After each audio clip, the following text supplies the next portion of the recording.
Mississippi, then you're called a Mississippian.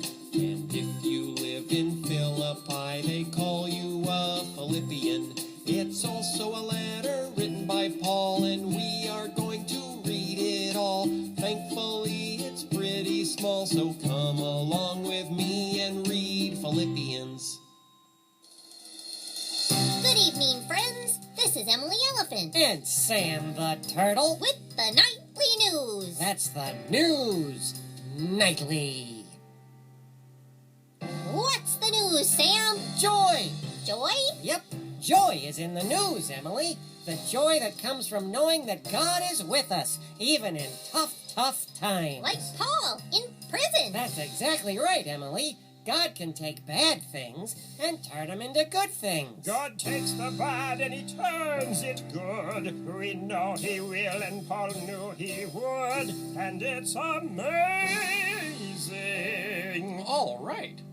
In the book of Philippians, we're learning how God can use bad things, like Paul being in prison, to accomplish good, like everyone around him learning about Jesus. This gave the other Christians reason to be fearless in talking about Jesus, and brought Paul joy even in the middle of tough times. What are we going to learn next, Mr. Phil? Well, the last verse we read, verse 18, had Paul say twice that he was happy. Because others are talking about Jesus, I am happy, and I will continue to be happy. Most other English versions of the Bible use the word rejoice. I rejoice. Again, I say, I rejoice. What does it mean to rejoice? That you joiced once and now you have to do it again? Not exactly. The word rejoice means to feel or show great joy. To cry out with joy, like yelling, hooray! So Paul is sitting around in prison, being guarded by royal guards, yelling, hooray! Hooray! This is not a usual behavior. No, it's not. But walking with Jesus makes you a very unusual kind of person. What if things get even worse for Paul? What if he never gets out of prison? Yeah, and didn't the Romans kill prisoners sometimes? They did indeed. And Paul knew that at any time Caesar, the emperor of Rome, could just say, I'm tired of this Paul guy. Kill him. And that would be the end of Paul. Yikes! What did he think about that? Wasn't he scared? We know exactly what he thought about that, because he tells us. Who can read Philippians chapter 1, verses 19 to 26? It's my turn, Emily Elephant. Let's see here.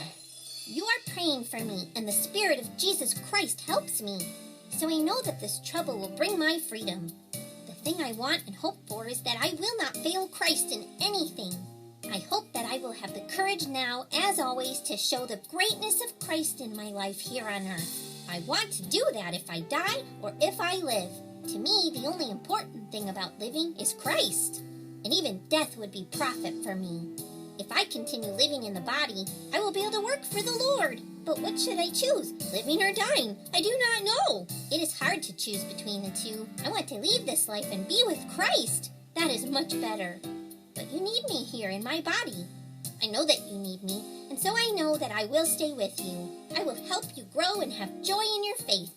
You will be very happy in Christ Jesus when I am with you again. The thing I want and hope for is that I will not fail Christ in anything. I hope that I will have the courage now, as always, to show the greatness of Christ in my life here on earth. I want to do that if I die or if I live. What does this mean, to not fail Christ if I die or if I live? Yeah, how do you fail Christ? Paul is saying he wants to be brave no matter what happens to him. That he wants people to see how much Jesus has changed his life, no matter what happens to him. If he keeps on living, he wants to show everyone God's love.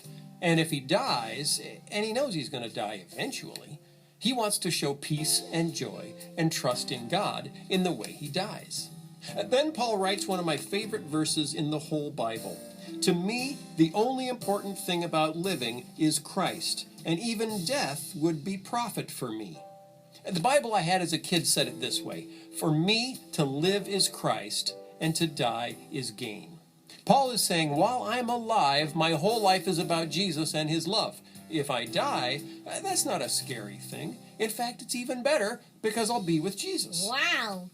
Looking at it that way, what do we have to lose? Yeah, if you're following Jesus, to live is to be able to show people Jesus here on earth, and to die is to be with Jesus. Paul knows he's getting old, and he's going to die eventually, even if he does get out of prison. He's not sure which one he wants more, to keep living a life that has joy in it, but also suffering, or to be done with suffering and to be with Jesus right now. When you put it that way, it's hard to choose. But in the end, Paul knows what he wants to do. He wants to keep helping his friends, showing the Philippians and all the Christians in all the places he's been to how to walk with Jesus, how to live lives filled with peace, joy, and love. It sounds like Paul isn't afraid of anything. He isn't afraid of living in a world that hurts sometimes, and he isn't afraid of dying. And we don't have to be afraid either. Paul sets an example for us. When we trust in God, when we walk with Jesus, no matter what happens, we can be fearless. See you next time.